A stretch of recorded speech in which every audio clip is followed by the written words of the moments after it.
unusual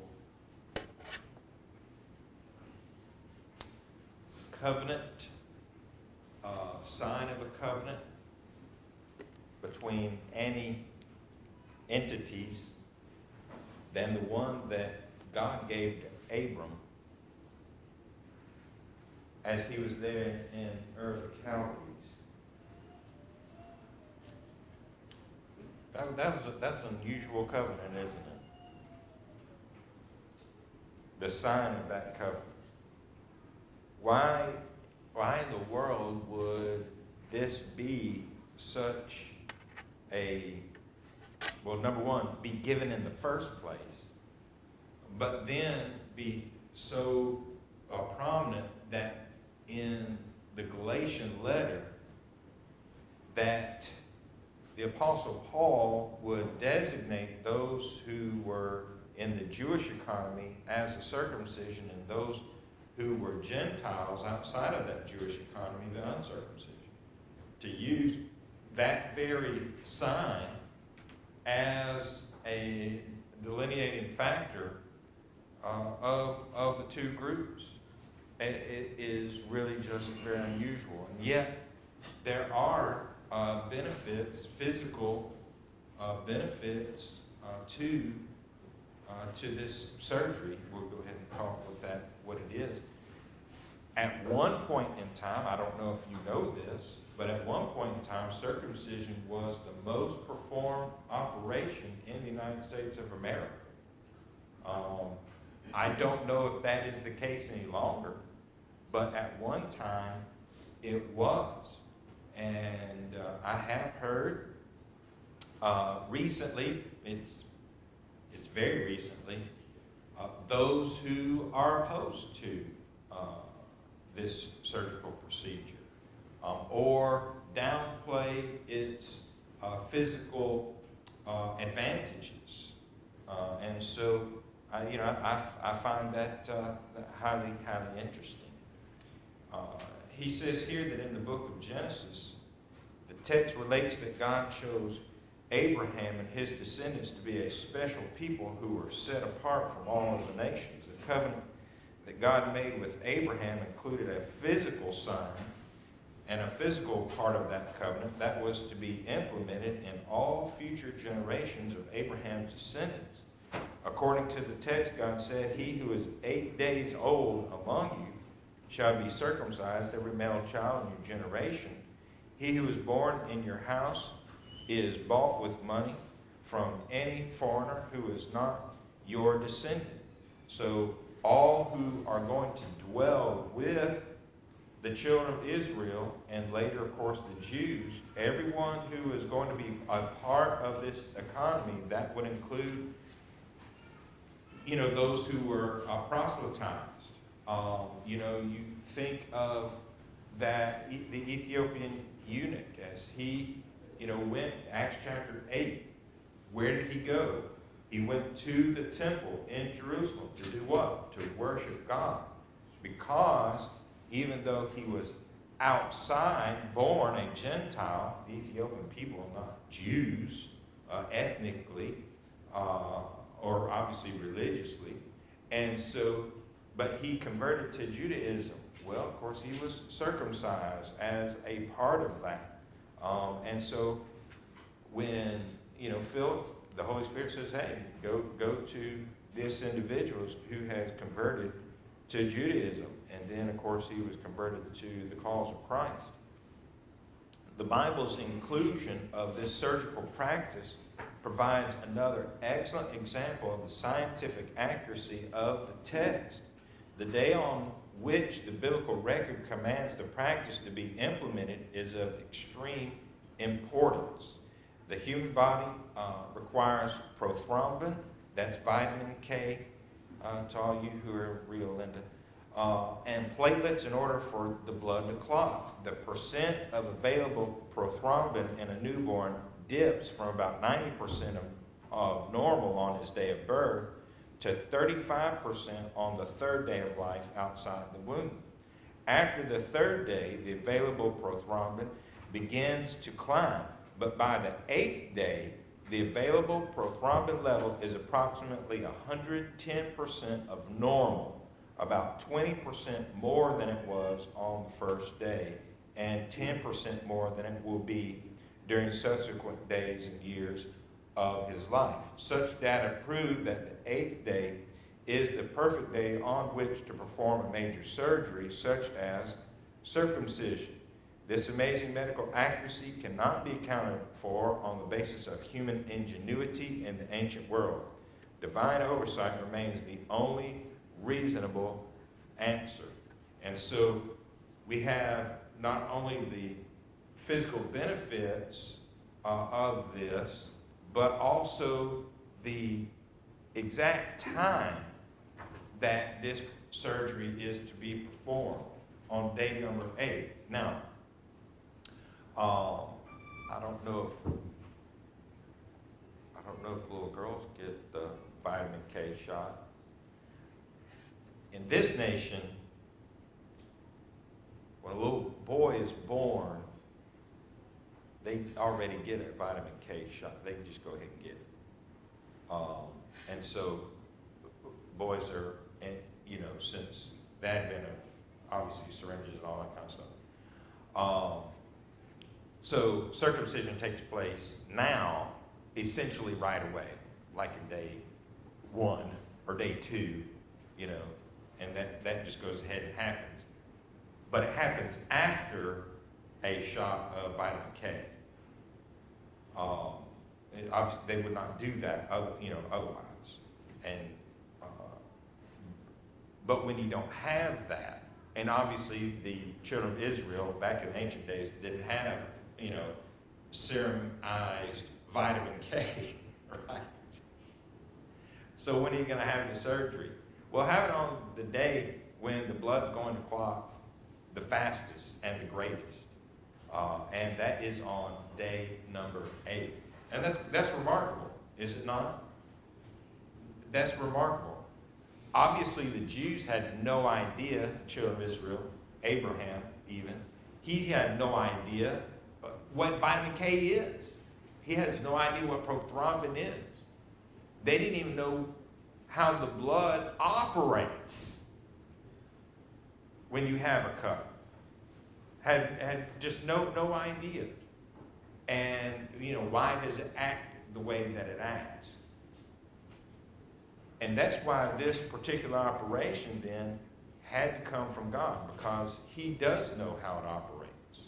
He does know how it functions, how blood functions, what happens to the body when it is cut, what is needed in the body when it is cut, and all of those things there as well. So,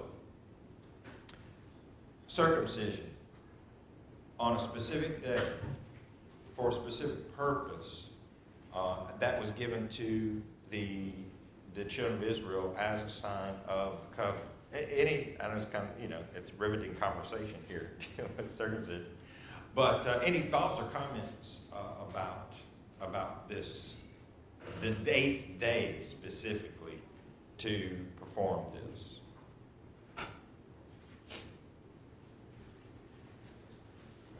All right, let's move on to the global flood.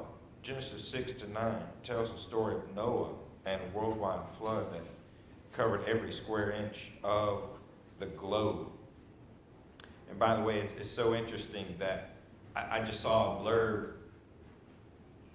from, some archaeological news or, some geological news or something of that nature, that they found, of course they put 100 million years ago to it, but they found that,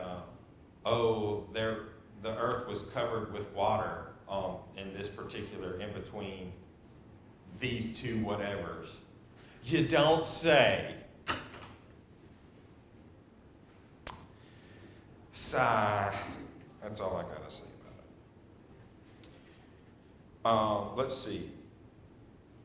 Consider the boldness of such a statement, that water covered every square inch of the globe. There would have been no possible way for one man or family to know what happened across the whole earth. No, when you're in one spot of the planet, you know, it's still a big planet. It's still a really, really big planet. It might only, today, using commercial flights, you could go around the planet in about, you could do it in 60 hours using the right commercial, you know, right connections. You could go around the planet in about 60 hours. Frank, what do you think? That's probably about right? 60? Just like commercially and Commercially now, not, sure. yeah. Now, if the United States government said, hey, we need for this plane to go from this point around the globe to another point, you could probably at least have that. You could, you know. But I'm just talking about commercially, where you're going from one stop to another, about 60 hours. You could get that done. Now,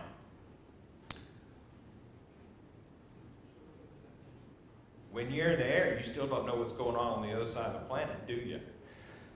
You still don't know. So Noah and his family were closed up in a box. They had no idea what's going on the outside of that box. They didn't see any of that. All they knew was that they were in a box with a whole bunch of animals. That's all they knew. And yet Moses wrote down that the water covered the earth. And no doubt, Noah was also told, obviously, that this is what God's going to do. God told him, this is what I'm going to do. I'm going to cover the whole earth with water, and I'm going to destroy all life. Noah understood that, but he was not an eyewitness to those things. Indeed, there's no human being alive that could be and say, hey, it was water everywhere. You know, not unless you had a satellite system that we have today, then you could say, hey, I got Google Earth, the whole world's covered in water. But there you go. There had been no possible way for one man or family to know what happened across the whole earth. The most any person could do would be to describe what happened in their specific geographic area. Today we have global communication and satellite surveillance that allow us to know what is happening on the other side of the world. But nothing like that was available during the time of Noah or Moses, who recorded the story. For a mere human to recount with certainty the fact of a global flood would be beyond the scope of any and all human knowledge. Yet that is exactly what Moses did. When we look at the globe, do we find evidence of massive worldwide flooding? Obviously we do. Geologist Andrew Snelling provides a list of 6 powerful lines of evidence that verify the fact of a global flood. Number 1, that there are fossils of sea creatures high above sea level. Put your finger right there. In every major mountain system on the globe, there are remnants of sea creatures. Every single one.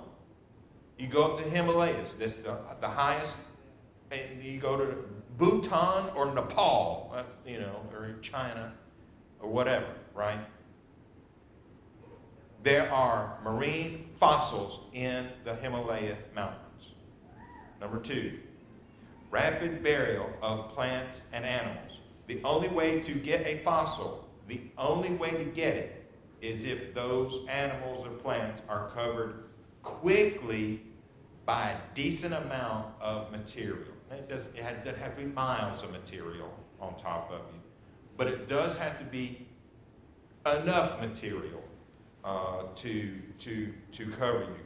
A lot of, living in Indonesia, a lot of the flooding there, the volcanoes, mountainsides, when those monsoons come through, they create a lot of mudslides, a lot. And that's a lot of earth, by the way, that is moving down those mountains and very rapidly. Guess what? They do not create a whole lot of fossils. They do not create a hole. It's just not enough material. It is material, and it's fast enough, but it's not enough to cover. It's enough to kill, but it's really not enough to fossilize a lot of material. And we have a lot of fossils that we can kind of dig down and look at. Number 3, rapidly deposited sedimentary layers spread across vast areas. And so he's talking about, of course, the rock layers there. And you've got all these sedimentary layers of rock just all over the place. There are certain limestone deposits. You really can call them plates that are several feet thick, and they're larger than the size of Texas. We're talking about huge areas of deposited sedimentary rock and layers on layers. And what's also interesting is that some of the layers, like in South America, are the exact same layers that you will see in Africa. Like they were laid down together and then broken apart. Isn't that interesting? And you see that in different things. I also saw where there was a claim, hey, this is human beings saying this, so, you can take it for what it's worth, that the Appalachian Mountains might start in North Alabama, but they extend all the way up through Norway. You didn't expect me to say Norway, did you? There's an idea that the Appalachian Mountains go through Maine, but then they continue on. It's that same area that goes through Scotland, the hills of Scotland, and all the way up into Norway. Is that true or not? I don't know. All I'm saying is that geologists say, some geologists anyway, have made that claim. And I don't think the people that are making that are necessarily creationists, by the way. I don't believe that. But there are some that do make that assertion there. Number 4, sedimentary transported long distances. Very close to number 3 anyway. Number 5, rapid or no erosion between strata. If you have ever been to the mountains, yes. I'm specifically thinking of Stone Mountain. Anybody ever been to Stone Mountain? Anybody? Yeah, Stone Mountain. Frank, you've been to Stone Mountain. So some of us have been to Stone Mountain, Georgia. It's just outside of Atlanta, in Decatur County. And I practically grew up Stone Mountain, okay? So what you will notice when you walk up Stone Mountain, Stone Mountain is a huge piece of granite, is what it is. And, of course, there's, the worldly explanation, but it is the case where there's magma that pushed up the granite layer that was laid down and to form what we now call Stone Mountain. But Stone Mountain goes everywhere, by the way. I mean, that's like the veritable tip of the iceberg of what you see at Stone Mountain. I had to drill through interesting fact, I had to drill through Stone Mountain to get water when I built a house and drilled a well. I had to drill through Stone Mountain to get that. It was great water, by the way. Anyway, that's free for nothing. Okay, so, Tori, don't you like free for nothing stuff? Thank you very much, I appreciate that. So we would walk up, Nana, when I was 10, would outwalk us boys, 10 and 9, up Stone Mountain. And when you get up to the top up there are all these divots, all these little pits And some of them are pretty significant, others of them are not so significant. And of course, water would get in there, and then in the wintertime, it would freeze, and all just erosion would happen. And so all that granite, and that granite is hard now, but all that granite is pitted, it's worn away, it is eroded. Well, guess what you do not find when you have all this sedimentary rock strata? Guess what you do not have? You don't have any of that pitting, that erosion that happens over time.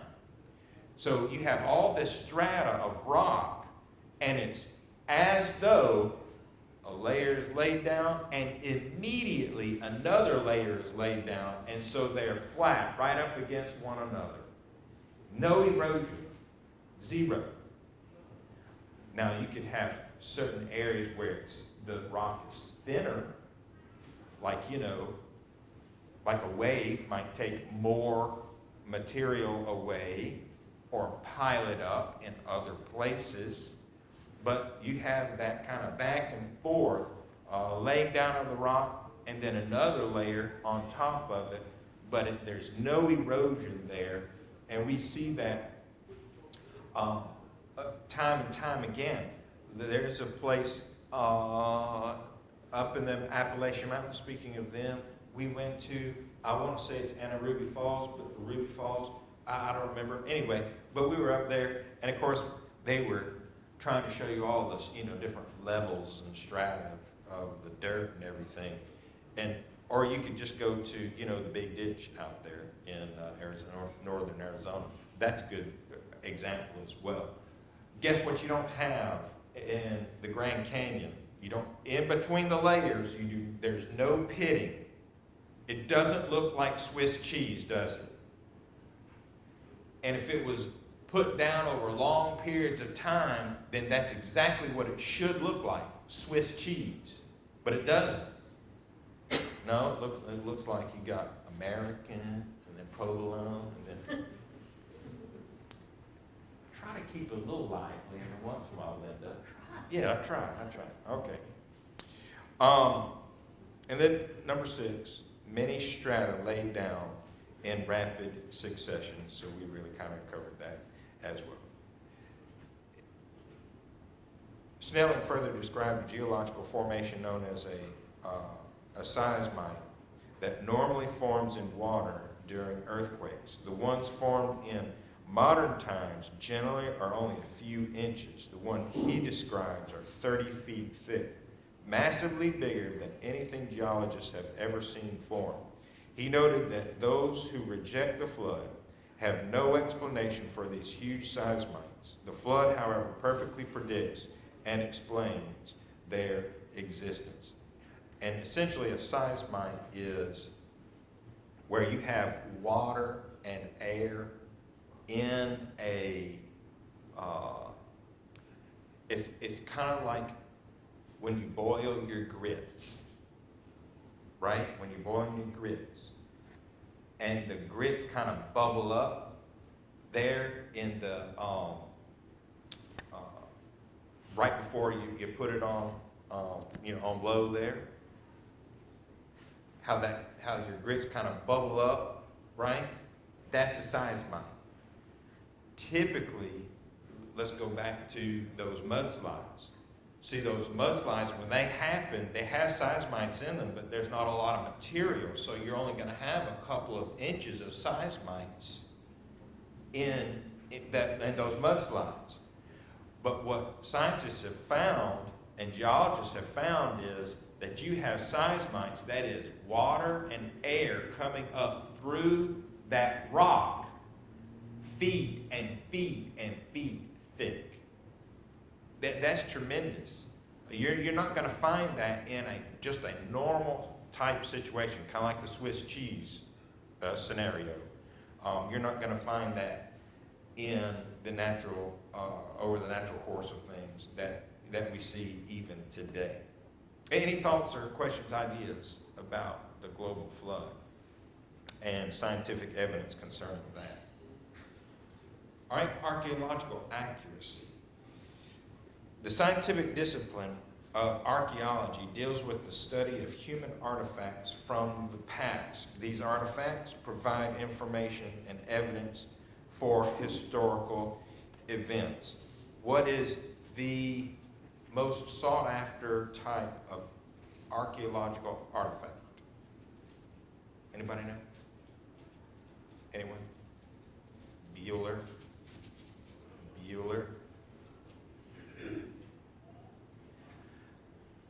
The ceramic pot. The ceramic pot. I feel like Jeopardy. Anyway, never mind. Just as we can study various aspects of geology and know what happened in the past to cause certain formations, we can study archaeological finds and gather accurate information about ancient people and civilizations. This field of research provides an excellent arena in which to test the accuracy of the Bible. If the Bible was composed by mere man, the writer should have made various mistakes in listing ancient peoples, places, and events. If God inspired the text, it should be perfectly accurate in its discussion of all past events. When we apply the study of archaeology to the Bible, we find it is the most historically accurate book ever penned without a single error. And there have been those that have gone to prove, air quotes, the Bible incorrect in its archaeology, in its transmission of people, places, and things. Such as when Luke talks about a specific person having a specific job in a specific place, and there have been, there's been a lot of skepticism about that. Guess what about the historian Luke in the book of Acts? He has proven everyone that has wanted to prove him incorrect, he has actually proved correct. He is always 100% right. But what do we know about the book of Acts and its author, penman, Luke? What's the obvious thing about this book? It's obvious to me anyway. To me, it's obvious that Luke is not an eyewitness to everything that happens in the book of Acts, is he? Is he there sometimes? He is, and he is an eyewitness to those things that he's writing about. But actually, the majority of the book of Acts, he's not even an eyewitness. He's just relaying facts that are given to him by God, that is, the Holy Spirit. And so, as a result, when Luke says, hey, this is what's going on here, he might personally not have known that to be the case, but the Holy Spirit gave him that information. We might also need to note too, just because you're in the ancient world doesn't mean you don't know what's going on in other parts of the world. Okay? Luke was an extremely intelligent human being. Just like the Apostle Paul, extremely intelligent human being. Now, they're still human beings. They have flaws. They don't know everything. But it's amazing how when you want to justify your position, many people will say, well, they're human beings. They don't know everything, so I'm not going to listen to anything they have to say. That's erroneous, is it not? That's flawed thinking. Every human being is obviously flawed. None of us are perfect, but that doesn't mean that we have zero knowledge. If that was the case, then how could we learn anything? Why would we even have teachers? Because all of our teachers are flawed human beings, are they not? And so there would be no need to even step into a kindergarten classroom if that was the case. There would be no need to be here, by the way, if that was the case. Would there? But such is not. That is a flawed position. And so Luke, even though he was in the ancient world, he still knew, because he actually did a lot of traveling himself, did he not? He knew the things that were going on in the world. He didn't know everything, and the Holy Spirit definitely guided him into those things. But he did know a lot about what was going on in the Roman world, himself being, of course, a Roman. To conclude then, the challenge is a simple one. If ancient humans authored the Bible, it would be filled with all the baggage and mistakes that come with being human. We would find some accurate information, but a noticeable amount of inaccurate information. Due to the rate at which scientific knowledge increases, a book as old as the Bible should be filled with scientific statements that are outdated and have been proven false. But that is not what we find. Instead, we find a series of 66 books that are thousands of years old that contain a depth of scientific accuracy that has never been seen in any ancient writing. Not only are scientific mistakes completely absent from its pages, but the writers often exhibit an understanding of the world that was unavailable by human wisdom or understanding at the time. The ancient psalmist, speaking of God's word, once wrote, "The entirety of your word is truth, and every one of your righteous judgments endures forever." His assessment was exactly right. From the largest ships to the tiniest germs. And that is science and the Bible. What thoughts or ideas about science and the Bible in our conclusion concerning these things? We can go back to the beginning here. You know, we talked about the law of biogenesis. Every kind produces its after its own kind. And by the way, that's true in every area of life. Plant life, animal life, spiritual life. That still applies. We talked about the laws of thermodynamics, especially the first and second laws. The Bible is filled with great applications of those two laws. Countless stars, the universe is just tremendously huge. And that still is an understatement. It's amazing, is it not? It doesn't matter what words you use, they are inadequate when you talk about the universe. We think we're small here on planet Earth. We're smaller than an atom. We're smaller than that. We might be smaller than an electron if that exists,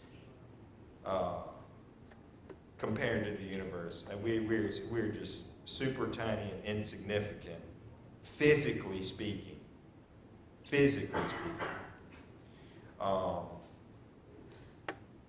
Ship engineering, that's the ark.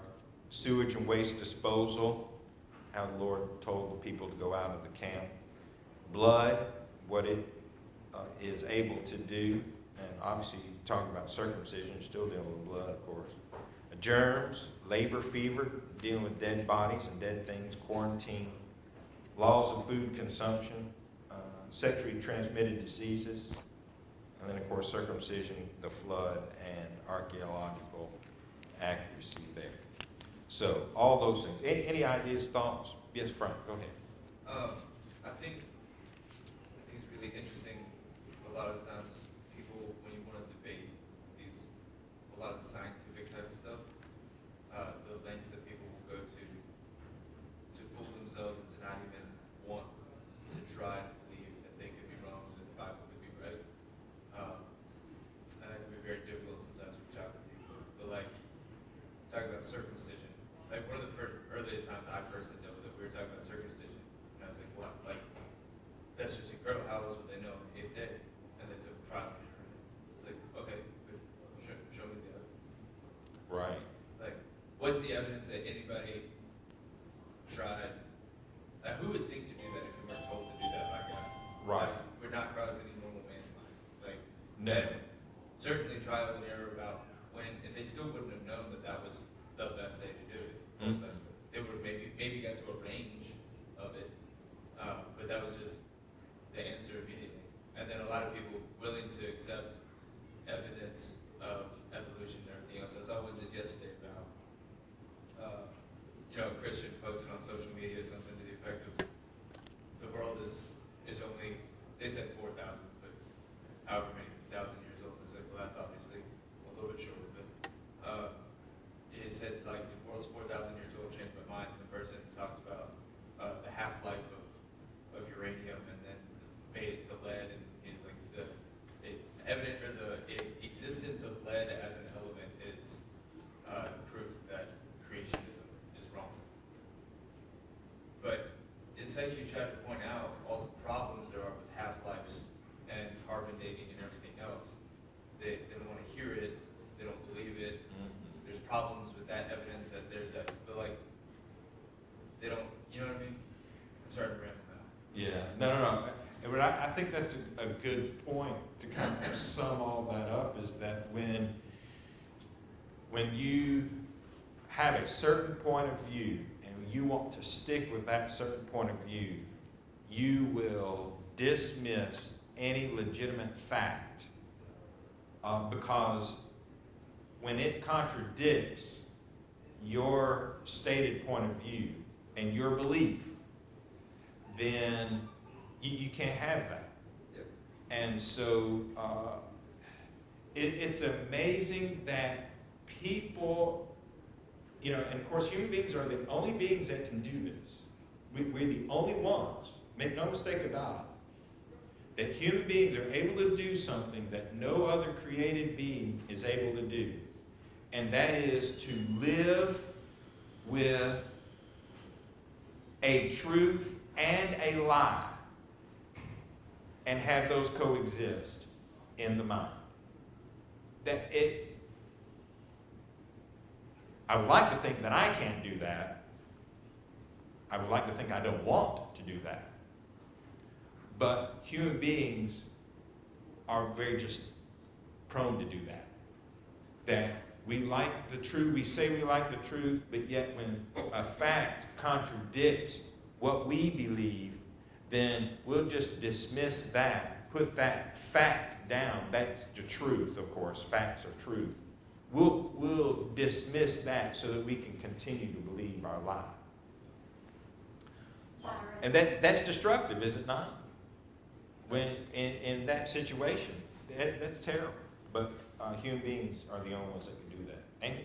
Yeah, I was just going to say there's a lot of atheists that have have become believers.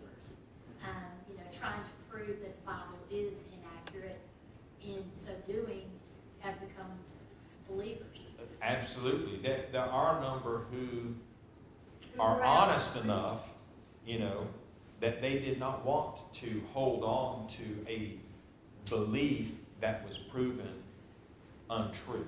Wasn't there some members of the church, though, that even did that were atheists at one time? Oh, I'm sure that there are. I'm sure there are. Yeah, without question. That were atheists or skeptics, whatever the case. And then the truth converted. Absolutely. All right. Last one, Ricardo. Just a comment that in the Old Testament we hear that God sets his face against the cloud. And that word is not too well defined in our time. So the time, I think the word would be translated from the Old Testament as arrogant, not so much proud. Right. And arrogant people do not want to hear something that contradicts what their belief is, as you pointed out. And it's true, the humbler the person is, the more likely he or she is willing to understand that the Bible is true. And that is the case. And, every person needs to be careful of their own ego, which could be, in the Bible, pride, or you're correct. We might think of that in a sinful way as arrogance. Because there are some times when we are proud, and that's a good thing. But arrogance is never good. It is always going to be in a negative connotation and yea, even sinful. So I think you are exactly right.